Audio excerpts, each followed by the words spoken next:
Bienvenidos, gracias por darle clic y estar con nosotros aquí en este podcast regional.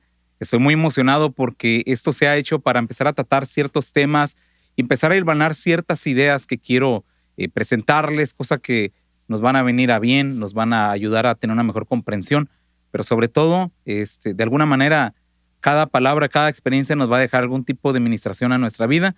Creo que Dios hace las cosas de manera muy increíble.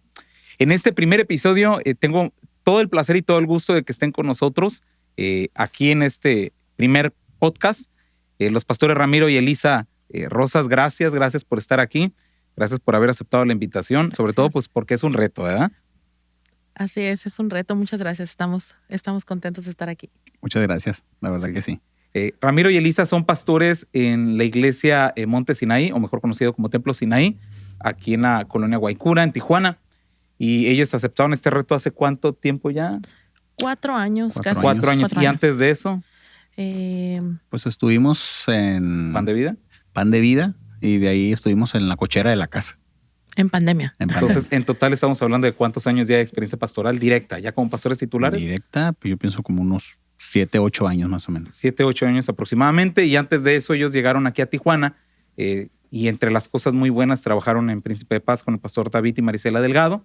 Estuvieron bastante tiempo aquí trabajando. Sí, 9 aprendiendo. años. 9 años. 9 años. 9 años. 9 años y vinieron de La Paz. Así es. De La Paz llegaron acá a Tijuana, se asentaron en la ciudad y luego empezaron a venir aquí, ¿correcto? Así es. Sí, es correcto. Así fue. Muy bien. Entonces, dentro de esta vivencia que ellos han tenido, están siendo, bueno, ahora son ministros del concilio. Ellos ya tienen también sus años. Acaban de terminar el Instituto Bíblico después de mucho tiempo que se ha postergado. Pero entre las cosas que yo estoy muy contento, Ramiro y Elisa, es cómo ustedes se han desarrollado, no solamente en atender el llamado, en atender lo que es la voz de Dios, en el hecho de ser pastores, sino que también se han desarrollado en otras áreas que las han tomado como herramientas para el servicio a Dios. Entre ellos, pues yo quiero que se presenten Elisa. Elisa, tienes la carrera de comunicación. Platícanos un poquito de eso. Bueno, pues estudié comunicación. Siempre lo cuento como testimonio para los que todavía no saben exactamente qué estudiar. Fue una carrera que Dios puso en mi corazón desde muy pequeña y yo le dije al Señor, quiero una carrera donde te sirva. Sí quiero ganar dinero, pero yo quiero servirte, ¿no? Cuando creces en el evangelio, ese debe de ser, ahí debe estar tu corazón, en el servicio a Dios. Entonces estudié comunicación. Actualmente soy maestra de preparatoria. He dado clases desde kinder hasta universidad, pero estoy básicamente enfocada en preparatoria, varias materias. Y es algo que me gusta mucho. Siempre he tenido muy buen clic con los jóvenes. Y bueno, es parte de mi trabajo y parte de mi ministerio, porque todos los días hay un corazón siempre que ministrar dentro de los jovencitos. Y tienes tiempo en docencia en el Instituto Bíblico. Empezaste con el Instituto Bíblico También Betania empecé, sí. En la materia de introducción a los medios de comunicación. Así es, sí. Estuve estudiando esa materia. Fue la primera vez que se dio esa materia. Me tocó abrirla y fue una grata experiencia también poder conectar esa parte entre lo que es tu carrera y el ministerio y que los estudiantes pudieran tener esa experiencia de cómo transmitir mensajes asertivos, ya no nada más mensajes de fe, sino mensajes asertivos a jóvenes, a personas y utilizando las herramientas tecnológicas que tenemos también. Perfecto. Ramiro, platícanos de tu carrera. Bueno, pues actualmente estoy en proceso de titulación en el área de psicología integral. También retomando revalidación de estudios de enfermería. Entonces, ya hace algunos años que estudié enfermería, pero con todo este asunto de la pandemia y todo este asunto, pues cambiaron muchas normas, muchos procedimientos. Entonces, actualmente, pues me estoy actualizando en esas áreas. Entonces, comunicóloga, psicólogo y aparte, enfermero, de alguna manera. Ahora, la carrera de ustedes, ¿cómo les ha ayudado en el ministerio? ¿Cómo la han podido aplicarla? Mencioné yo la parte como una herramienta, pero denme un poquito más de luz, ¿cómo la han podido utilizar dentro del pastorado? Ay, pues obviamente suspiro, ¿no? Porque luego la psicología está algo satanizada dentro del cristianismo por la cuestión del humanismo y todo esto, pero igual, ¿no? Si uno ubica bien los pensamientos y sobre todo el fundamento, porque algo que siempre me ha quedado claro es primero soy pastor, después soy psicólogo, después soy todo lo que Dios me ha permitido, ¿no? Y poder aplicarla ya con la gente es una herramienta muy, muy útil. De hecho, al igual que mi esposa, yo pienso igual. Estudiar una carrera para poder aplicarla dentro de la iglesia y que tus miembros sean beneficiados, ¿no? Porque luego de repente la palabra nos da el entendimiento y nos da la luz para dar un consejo. Pero yo creo siempre hay personas que ocupan pues un poco más, ¿no? Y siempre ahí donde está el apoyo, pero siempre respaldado en la palabra. Así es. Y bueno, pues en mi caso, te comentaba, ¿no? Me ha ayudado a poder ser más asertiva, ¿no? Algo que nos enfrentamos los pastores es al momento de que tenemos muchas personas de diferentes pensamientos, comportamientos, y entender cómo es que se da ese proceso comunicativo desde un hola hasta una conversación mucho más amplia, te ayuda para poder establecer mejores vínculos. Y en mi caso, pues me ha ayudado mucho a tener apertura en diferentes públicos, ¿no? Siempre, todo lo que tenemos, carreras, oficios, profesiones, todo eso nos ayuda como herramientas para acercarnos a más personas. A veces creemos que solo debemos trabajar con cierto grupo de personas. La realidad es que Dios nos llamó a todos, que vayamos a todos. Y en mi caso yo he sentido mi profesión así, ir a todos. A lo mejor no todos los chicos que yo he conocido y que he podido ministrar pueden estar en la congregación, pero sé de muchos que están asistiendo a iglesias y que incluso han pasado por ciertas situaciones y que han conocido de Jesús, y eso siempre se vuelve pues alentador, ¿no? Siempre es bonito poder. Una vez me tocó decir a una chica, necesitas a Jesús, ya tomaste muchas pastillas con 15 años, ¿qué esperas de tu vida? Y lo único que salió de mi corazón fue, necesitas a Jesús. Y ella dijo, creo que lo necesito. Y ahí es donde dices, esto es lo que Dios me dio para servirle. Sí, es interesante porque pues están desarrollando en todos los sentidos, ¿no? Uh-huh. Y eso les ha ayudado a tomar una mayor amplitud de una necesidad real. Fíjense que hablando de necesidades reales, el tema de este podcast tiene que ver con algo que a mí me preocupa mucho. Desde el año 2020, 2021, nosotros tuvimos muchas pérdidas. Ustedes lo trataron como pastores, cerraron su templo también, pasaron esa parte de la transición, pero a partir de allí, yo creo que obviamente Ramiro y Elisa les ha tocado tener que convivir con las secuelas que nos dejó este tiempo de la pandemia, secuelas que no han sido subsanadas completamente y la gente las carga encima, ¿no? No sé si encerrarnos ayudó o nos perjudicó o en realidad afloró ciertos problemas que estaban ahí, estaban adormecidos. Entonces, este tema que yo quiero tratar con ustedes me parece muy importante porque tiene que ver con algo que huimos a enfrentarlo, huimos a arreglarlo, huimos sobre todo a entender de que si no lo resolvemos de alguna manera, nos va a perjudicar en algún punto en nuestras relaciones. Tiene que ver este tema con la orfandad. Yo estoy muy a la expectativa de escucharles porque si no lo conocen y ahorita lo van a conocer, Ramiro y Elisa han pasado por el tema de la orfandad en dos líneas. Y yo creo que quién mejor persona que ellos para podernos hablar de este tema.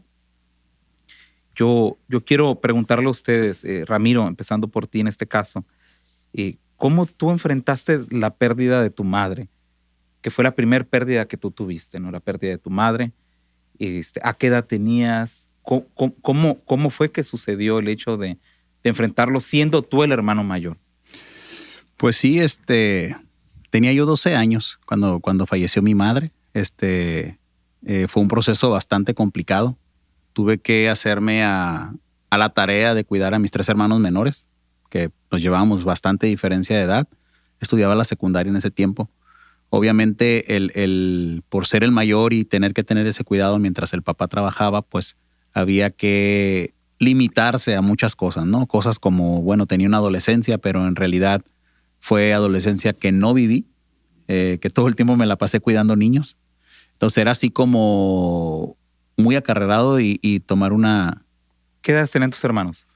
Mis hermanos, tengo unos hermanos gemelos que tenían 1 año y mi hermano Mario que tenía 4 años. Wow. O sea que eran bebés técnicamente. ¿Los gemelos niño-niña? Niño-niña, sí. Y Mario, 3 hermanos. Sí, 3 hermanos que, bueno, había que, si te das cuenta, diferentes edades, diferentes tipos de alimentos. No, y tú tenías mucha diferencia de edad entre ellos. Entre Mario y tú, ¿cuántos años son? 10 años aproximadamente. Sí, entonces sí es trastornoso, es muy difícil. Pero también miraba la situación de mi padre, pues yo también miraba y decía, o sea, está batallando realmente. Entonces fue causa, motivo, razón por la que en este tiempo yo estoy en proceso de titulación ya después de tantísimos años, porque decidí realmente apoyar al 100%. Yo era 100% ayudar en casa, por lo cual yo nada más estoy hasta la secundaria, pero pues se va abriendo la oportunidad y pues es que ahora estamos ya en este proceso también. Ahora, lo que tú hacías era, tú seguiste estudiando la secundaria. Sí. Ok. ¿Quién les ayudaba con los niños? En el Inter se tenían que llevar a una casa cuna del DIF y ya en las tardes recogerlos y yo ya me quedaba con ellos porque mi papá en ese tiempo él ha sido enfermero, siempre. Entonces él hacía sus guardias de noche, así que habíamos que tener una buena sincronización en tiempos, comidas, horas de sueño. O sea, es todo un ejercicio muy... Entonces tu proceso de maduración fue demasiado rápido. Renunciaste a lo que hace cualquier niño en ese horario en las tardes, ir a jugar a la calle, pero tener que estar ahí con tus hermanos, ¿no? Sí, claro. Sí. Fue quitarse por lo menos unos 5 o 6 años, hasta 10 años de vida, de actividades, de cosas, y ya después involucrarse, ¿no? De una manera muy abrupta también. A otra edad. A otra edad. ¿Qué tanto crees que te perjudicó eso? ¿Te fortaleció más o te perjudicó? Pues yo creo que ambas. Me fortaleció por un lado, ya que tomé también una fuerza muy diferente, pero sí perjudicó mucho al momento de una edad adulta, de joven, adulto, porque ya hubo el tiempo para procesarlo, ya hubo el tiempo para, inclusive hasta para llorar, hubo el tiempo para todo lo que trae. Y sí es un cambio muy trastornoso, pero sí es más el cambio para mal que para bien. Sí lo es. Ahora, yo te hago la primera pregunta, que tiene que ser la pregunta de cómo enfrentaste la pérdida de tu madre, pero hay una segunda pérdida que tú tuviste. ¿Cómo le llamamos esa orfandad? Esa orfandad le he puesto orfandad de ausencia, que es lo que conocemos como padre ausente. Esa segunda se da a raíz de, pues obviamente ya crecer, tener mis propias decisiones, mis propias formas de pensar. Y pues obviamente toda mi infancia, toda mi adolescencia, lo que pasé fue reprimiendo las emociones, de tal manera que ya cuando llegué a mi edad adulta, pues ya yo exploté totalmente en esa área. Entonces sí, ahí me trajo muchos problemas con mi padre. Entonces, realmente tener un padre ausente, siempre lo he dicho en forma de son de broma, ¿no? ¿Qué es más fuerte? Si que un papá muera o un papá esté, pero parece que está muerto. Entonces, es complicado, es difícil. Sí, porque como quiera que sea, cuando pierdes a tu padre y lo puedes enterrar y puedes ir a llorar a una tumba y quedarte con un halo de recuerdo. Por lo menos tú construir un recuerdo, que es con lo que te quedas, que le llamamos la idealización. Pero, pues, ¿qué pasa cuando sabes que está allí, pero no está allí? No tienes dónde llorarle, no tienes cómo despedirlo, pero ya lo despediste.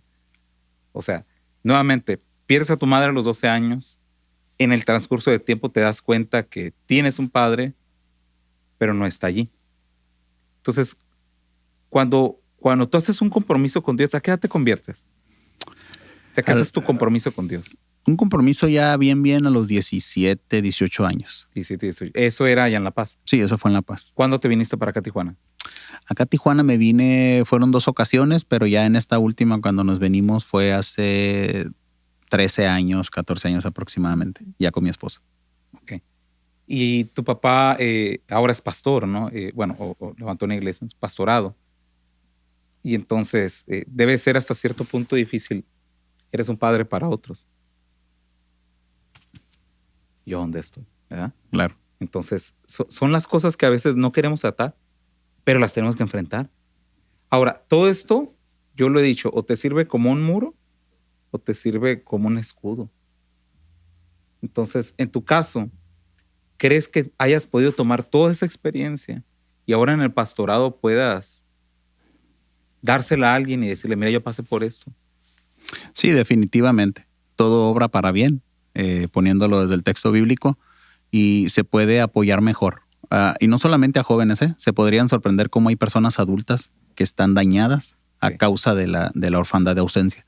Sí. Mucha gente dañada que igual a veces por eso yo creo, y ahora analizo, no analizo a la gente como psicólogo, sino analizo desde la perspectiva bíblica cómo esas personas tienen una paternidad, un área dañada totalmente, que por eso digo, igual este tema es bastante amplio y se va en lo siguiente. Al ver al Padre y la ausencia del Padre, pues también podemos pensar que tenemos un Dios inexistente por la figura del Padre Celestial. Entonces, ese es un problema que la mayoría de los pastores vivimos en realidad en las iglesias.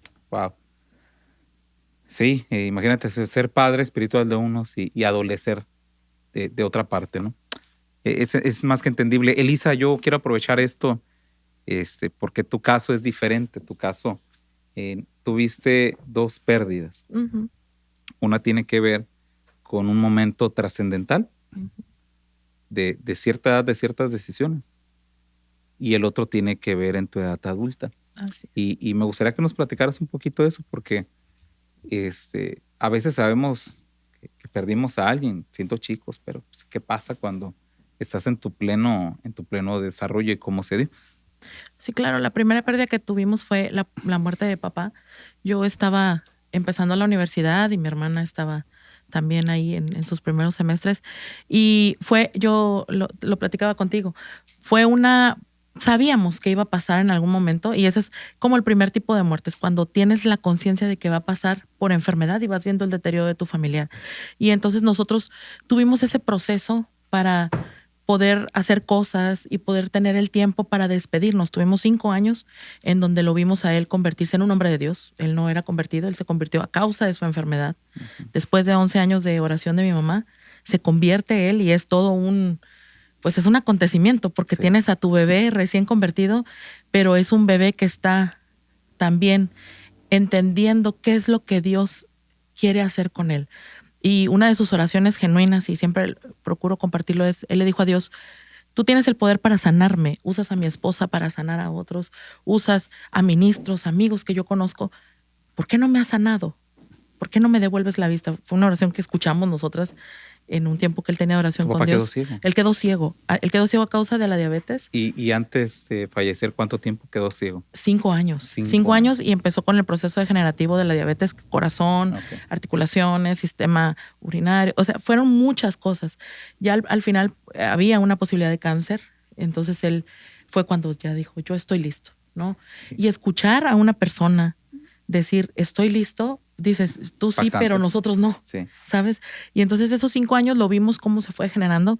Él, una de las misiones que mi mamá fundó en Ciudad Constitución, él estuvo ahí, él acompañó, o sea, él se volvió su compañero de ministerio en un tiempo donde era muy difícil, ¿no? Era muy difícil y empezamos a creer con nuestro pequeño bebé en Cristo y Dios respondiéndole y Dios respondiéndonos y fue todo un proceso tan fuerte. Cuando fue su muerte, me acuerdo mucho, iba a trabajar y me hablaron por teléfono. Tenía como 1 hora que había llegado a mi trabajo. Me dijeron, ¿sabes qué? Mi papá está en una crisis respiratoria, tienes que regresarte. Y cuando yo iba en el camino, yo le dije a Dios, si te lo vas a llevar, yo quiero sentir paz. Quiero llegar a mi casa y va a haber un caos. Yo sabía que iba a haber un caos. Dije, pero yo quiero sentir paz. Y haz de cuenta que en ese momento sentí es como que todo estaba bajo control y todo fue como en cámara lenta y escuchaba la ambulancia que venía atrás de nosotros en el carro. Yo le dije a Dios, tú estás en control. Cuando yo llegué, me tocó ver el último latido de mi papá en el monitor. Mi mamá y mi hermana estaban en crisis nerviosa y entonces el proceso de tener que llamar a la gente, escuchar las reacciones, eso siempre me ha marcado mucho. Y cuando me toca ministrar a alguien que ha perdido un familiar, le digo, necesitas que llamemos a alguien. Casi es de las primeras preguntas que hago. ¿Qué puedo hacer para ayudarte? Que son las preguntas que yo no escuché en ese momento, ¿no? Y me tocó hacer llamadas y escuchar reacciones y como empezar a guardarlo, ¿no? Sí, que es horrible que la gente llega y te dice, no, pues ya partió, ya no está con el Señor, resígnate, vas a estar mejor, sí, vamos a orar por ti. Sí. O sea. Y eso me ha dado mucha experiencia personal. Creo que si ha habido una persona con la que he tenido que platicar mucho este punto ha sido conmigo misma, porque yo no no tuve ese duelo hasta 1 año después, okay, cuando me cercioré que mi familia estaba bien, que mi mamá estaba poco más estable. Porque tú eres la mayor. Yo soy la mayor. Tú tenías 21. 21, 22 y mi hermanita tenía como 19, 18, 20. Okay. Estábamos más o menos por ahí seguidas. ¿Sentiste que las tenías que arropar? Sí, yo soy protectora. Yo soy protectora. Entonces mi intención siempre fue esa, protegerlas. Y de hecho, lo primero que me preguntan, ¿estás bien?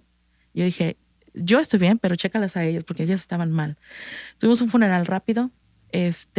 Pero un día antes de que él muriera, un viernes, tuvimos como ese tiempo de Dios donde platicamos y les pregunté a él directamente, le dije, papá, le dije, ¿estás listo? ¿Te falta algo por hacer? ¿Algo que quieras? Y él dijo, no. Dijo, si Cristo me llama hoy, yo estoy listo. Con esa certeza. Y entonces dije, si él está listo, pues también nosotros, pero no lo pensamos así, claro. ¿No? Y cuando pasó, te digo, fue un tiempo de mucha paz. Hubo mucha gente en ese funeral. Fue un funeral con muchísima gente. Y eso fue algo que nos nutrió mucho. Algo que debemos hacer. Y no nada más por el hecho de ser pastores o ministros. Es que como iglesia arropemos a las personas que están en un proceso de duelo. Los funerales no son para las personas que murieron. Son para la familia de los que perdieron a esta persona. Un funeral es un momento donde podemos abrazar sin tener que hacerlo físicamente, donde no es importante lo que dices, sino que estés, ¿no? A mí me alimentó mucho ver a mis amigos de la universidad llegar. Yo no les avisé, no supe cómo llegaron ahí. Gente, la iglesia donde nacimos, Centro Familiar Cristiano, suspendieron sus 2 servicios para ese funeral. Okay. Y eso fue muy significativo para nosotras. Y de hecho, cuando lo pudimos platicar, fue algo que nos nutrió mucho, ver que estábamos rodeadas de mucho amor, ¿no? Y entonces tenemos la otra parte del otro funeral, cuando muere mi mamá. Ese es un proceso muy diferente. O sea, tuvimos un funeral con papá lleno de amor, lleno de personas, lleno de, ¿sabes, no? De que te alimentas, te nutres. Y el de mi mamá fue muy diferente, porque mi mamá murió en pandemia. Murió en la segunda ola de pandemia, ya en la salida. Ella decidió venir a Tijuana después de 2 años, casi sin vernos, y ella, pues, se arriesgó. Y bueno, pues, te comentaba, ¿no? Es esa diferencia entre los dos tiempos. Perdimos a mamá hace 2 años, ya casi 3, ahora en enero. La perdimos cuando cumplió 60. Ella toda su vida le dijo al Señor, cuando tenga 60, estoy lista. Y así fue, de verdad, así fue. Ella se vino en un vuelo y al parecer contrajo COVID ahí en ese vuelo. Okay. No sabíamos cómo estaba pasando todo. Fue muy rápido. Yo la despedí en el aeropuerto un 6 de enero. A los 2 días no nos contestaba teléfonos. Dejó su teléfono en la casa y ahí supimos que algo estaba pasando. Cuando dejó el teléfono dijimos, algo pasa. Intentamos localizarla. Fue uno de sus miembros a la casa. Estuvo 15 minutos tocando y la encontró con una fiebre, azúcar alto, todo así descontrolado. Cuando nos hablaron, nos hicieron videollamada.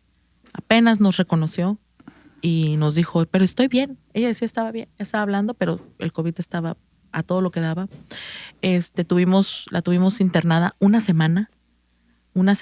Ella pasó por todas las mascarillas posibles, los médicos hicieron todo lo posible y estuvo consciente todo el tiempo. De hecho, consiguió un teléfono y nos habló como a los 2 días que estuvo internada y me dijo, ¿estoy bien? Me dijo, avísale a tu hermana. Le digo, llevas 2 días allá adentro. Y dijo, ¿a poco sí? Porque no les permitían. No podía contacto, no había nada, no teníamos nada. Solo la benevolencia de algún enfermero o algo que les pusiera. Sí, una enfermera y la oía la enfermera que decía, por favor no le digan a nadie. Y nosotros tratando de, pues. ¿Y tu mamá predicándole a todos? Yo estoy segura que sí. Fíjate, yo estoy casi segura que sí. Para que alguien hubiera prestado un teléfono es porque le habló de Cristo, sin lugar a dudas. Y los médicos dicen que ella tuvo, el día que ella falleció, fue un 13 de enero. El día que ella falleció en la mañana, tuvo un paro cardíaco, la reanimaron y despertó consciente. Okay. Otro paro cardíaco, la reanimaron y despertó consciente. Le preguntaron si quería ser intubada. Ella dijo no. Nosotros lo sabíamos. Sabíamos que si ella estaba consciente, ella iba a decidir que no la intubaran. Esa fue su voluntad. Y finalmente, ya como a las 9 de la mañana, ella partió con el Señor. Yo lo defino así. Yo creo que un siervo de Dios, cuando ve a Cristo, en ese momento tan personal como la muerte, yo creo que ellos deciden irse con él. Y nosotros creemos firmemente que eso fue lo que pasó, ¿no? Creemos que ella lo vio, ella dijo, me voy. Y estamos, el proceso después de todo eso fue muy difícil porque, pues tú sabes, ¿no? La muerte en COVID para todos fue muy traumática.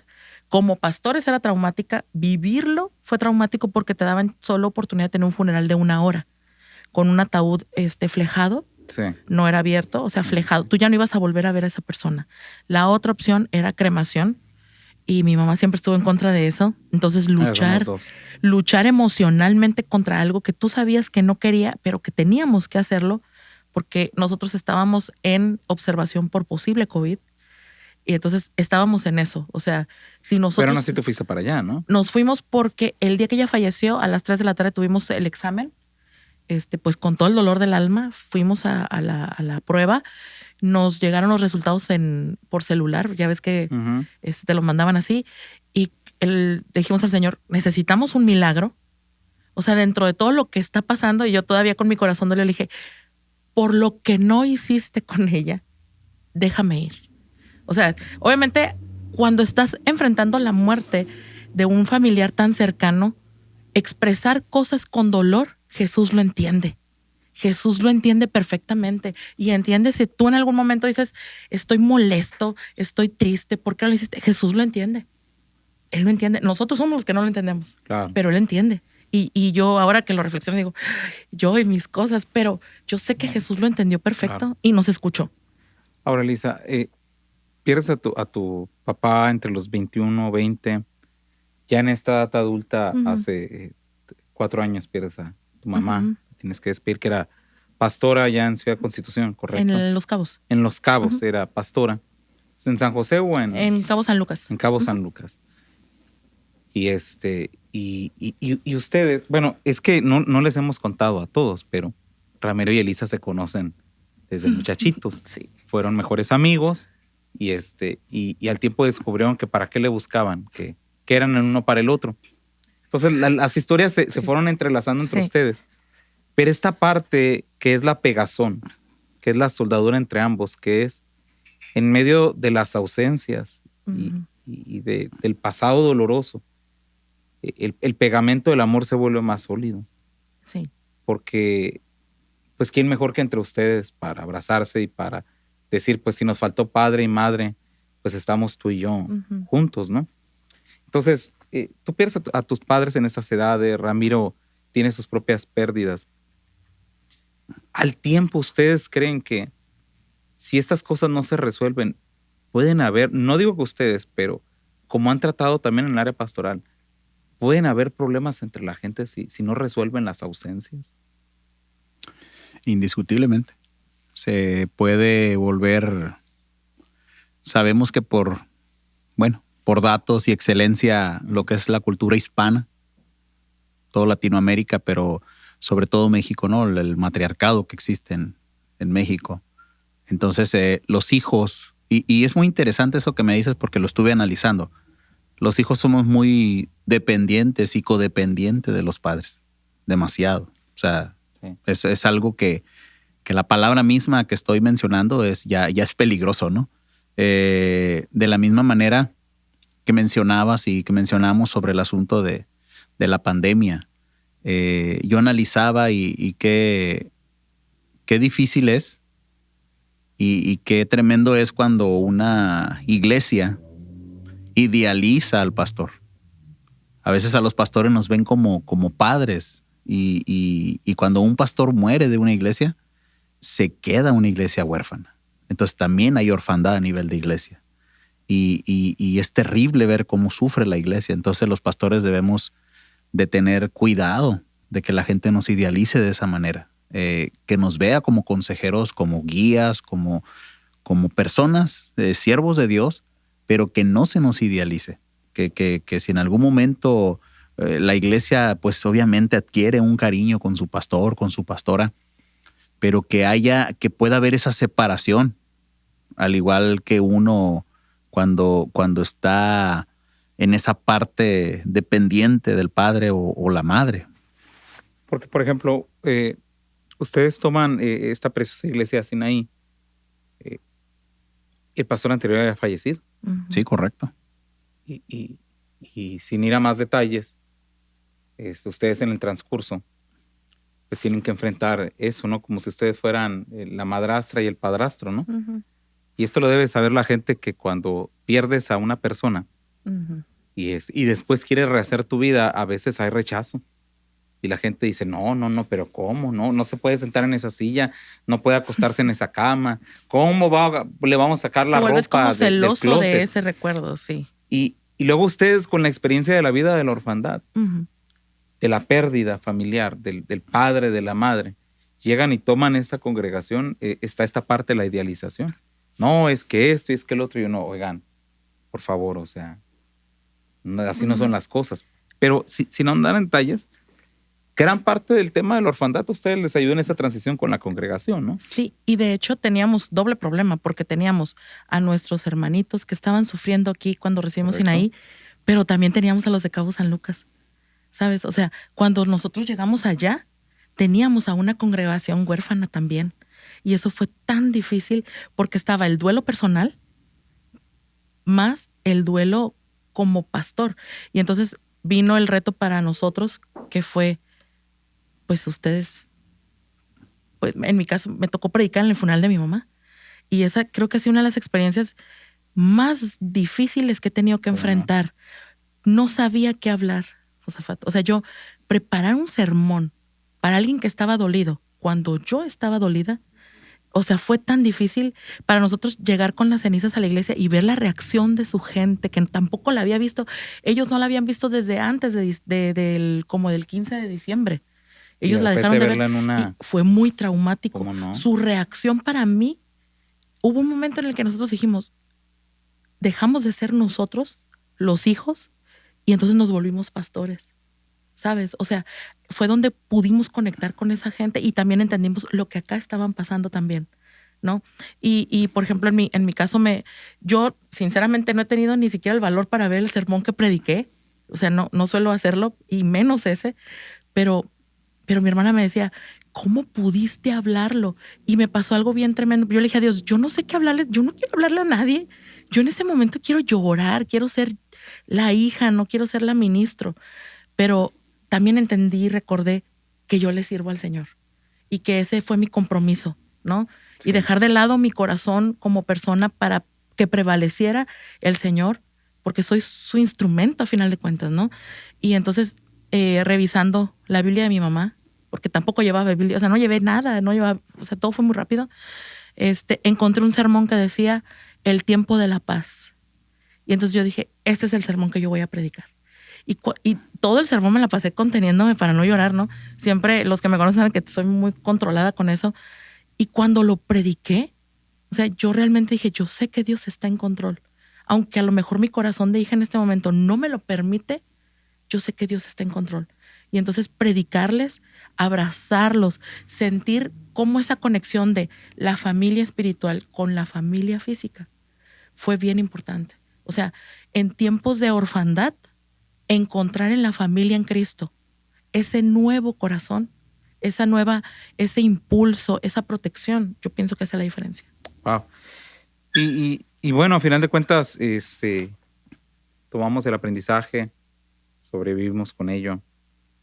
El tema de sobrevivir es algo duro, es algo delicado, porque uno sobrevive a muchas cosas, pero ¿cómo le haces cuando tienes que entender que ya se fue para siempre? Oler su ropa, Ujú. cazar algunos recuerdos, comer cosas y que te recuerde la persona, llorar, irte a un baño, alejarte, o que la gente no entienda por qué te quedaste en silencio con un comentario, pero tu cónyuge sí lo sabe Ujú. por qué te está doliendo en ese momento. Y hay veces que la gente no entiende. Y Ramiro, Elisa, ¿cómo es que llegamos a ser como somos? Juzgan alguna posición fría, alguna reacción, pero a veces no se entiende cuál es el bagaje que se ha tenido Ujú. detrás de esa persona. Y con eso quiero dar este cierre. Y sobre esto, yo quiero preguntarles, Ramiro, Elisa, en dos partes. La primera tiene que ver con qué nos pueden aconsejar a aquellas personas, pues, que han tenido que pasar por esta experiencia de la orfandad, pero también qué parte más tú pudieras agregarle a alguien que ha tenido este tipo de experiencias. Pues bueno, es Es poder entender la situación y aclarar los pensamientos, pues.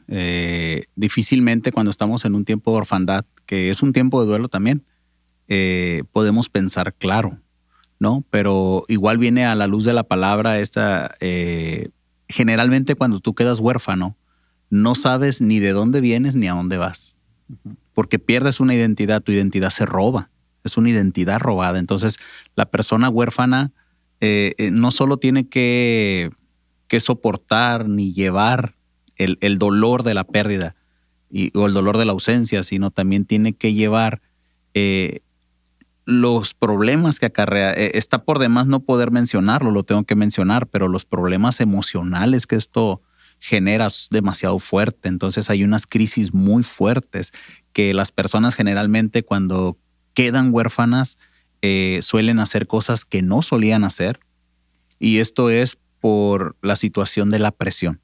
Entonces es muy importante, si tú estás pasando por un tiempo de orfandad, que detectes primeramente cuál es la raíz de tu orfandad. Y cuando digo raíz no hablo de ningún tipo de terapia, sino hablo solamente de esta parte de dónde está procediendo, ¿no? Y que ubiques bien tus pensamientos. El poder sobrevivir con esto es así de correcto. Tienes que aprender a sobrellevarlo día tras día. Jesús dijo, pues, tomar tu cruz y seguirme. Pues esa misma cruz es la que se tiene que tomar para poder aceptar. Pero hay otra cosa muy importante. El huérfano queda desamparado y a lo mejor tú te sientes desamparado en este tiempo, porque eso es lo que hay. El propio Jesús experimentó un tipo de orfandad en ese momento, aunque no queda muy claro a veces ese texto para algunos de nosotros, pero el Padre Celestial juega un papel muy importante. Jesús, si algo, a diferencia de lo que estoy mencionando del huérfano, es que Jesús, él pudo y sabía detectar fácilmente porque él sabía de dónde venía y a dónde iba, y siempre era a su Padre, ¿verdad? Entonces tenemos que tener esa conciencia, cómo sobrevivir, cómo, ahora sí, cómo respirar por la herida abierta. Pues es práctico también. Hay que ir aceptando día tras día la condición que estamos viviendo.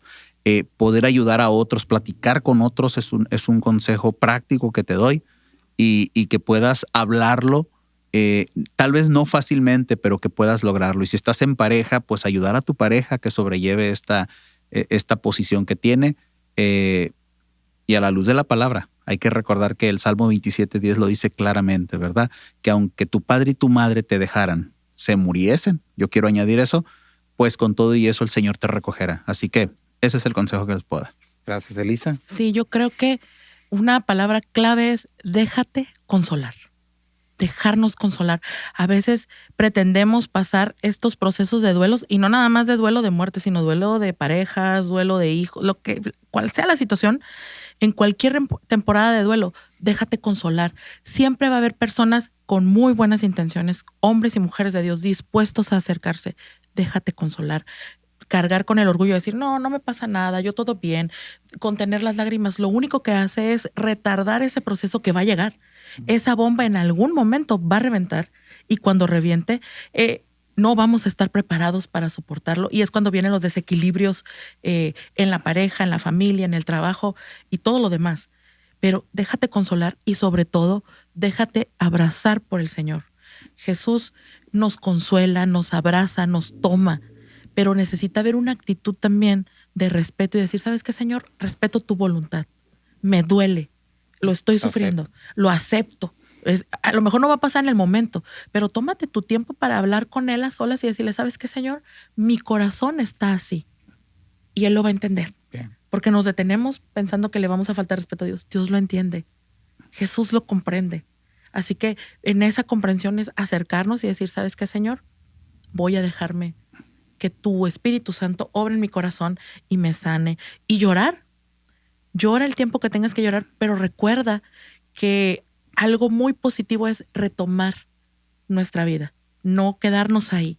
Un duelo debe ser un proceso que tiene niveles, no es una meseta, debe ser un proceso.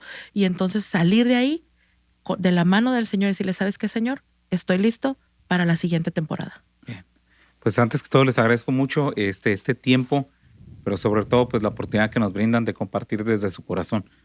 Lo más importante es que una persona pues, ha superado esto, tiene mucho que aportarnos a nuestra vida. Y agradeciéndoles al pastor Ramiro, pastor Elisa, gracias por este tiempo. Y hablar de este tema para nosotros debe de ser muy importante. Es un tema a veces no tratado, no subyevado o sobrellevado dentro de una iglesia. Pero yo quiero que sepan que siempre hay una esperanza después de cada lágrima. A veces uno no entiende por qué sucede lo que sucede, pero uno tiene que aceptar estas cosas para poder emprender un mejoramiento en ese sentido. Gracias por todo, Ramiro, Elisa, les agradezco por el tiempo. Bendiciones. Y bueno, soy Josafat Castañeda. Nos vemos en el episodio número 2 la próxima semana. Muchas gracias.